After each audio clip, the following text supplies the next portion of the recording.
নমস্কাৰ বন্ধুসকল, আজি সেইটো দিন যাৰ বাবে সমগ্ৰ অসমে অপেক্ষা কৰি আছিল। হয়, আজি অসম বিধানসভা নিৰ্বাচনৰ ফলাফলৰ দিন। পুৱাৰে পৰা টিভিৰ পৰ্দাত কেৱল মাথো নম্বৰৰ খেল চলি আছে, কোন আগত আৰু কোন পিছত।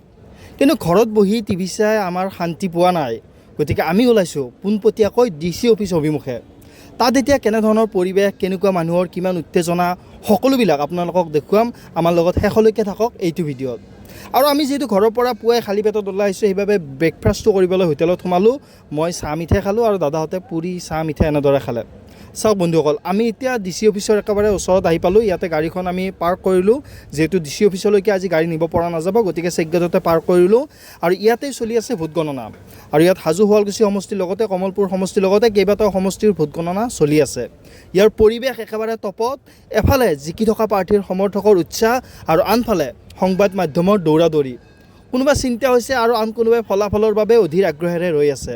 আৰু এইটোৱে হৈছে গণতন্ত্ৰৰ আটাইতকৈ ডাঙৰ উৎসৱৰ মূল ছবি। ফলাফল কি হ'ব সেয়াটো কিছু সময়ৰ পাছতে স্পষ্ট হৈ পৰিব, কিন্তু আজিৰ এই উখল মাখল পৰিৱেশটো সঁচাকৈয়ে চাবলগীয়া। ইয়াৰ মাজতে আমি আকৌ অলপ এনাৰ্জি ল'বৰ বাবে অলপ মৌচুমী জুচ খাই ল'লোঁ এগিলাচ, দেহাটো অলপ সতেজ কৰি ল'লোঁ। পিছে আপোনালোকৰ সমষ্টিত এতিয়ালৈকে কোন আগবাঢ়ি আছে কমেণ্ট কৰি জনাওক। আৰু যদি ভিডিঅ'টো ভাল লাগিছে তেন্তে লাইক শ্বেয়াৰ কৰিবলৈ নাপাহৰিব। আৰু পৰৱৰ্তী আপডেটৰ বাবে চেনেলটো ফ'ল' কৰি ৰাখিব। ধন্যবাদ। জয় আই অসম।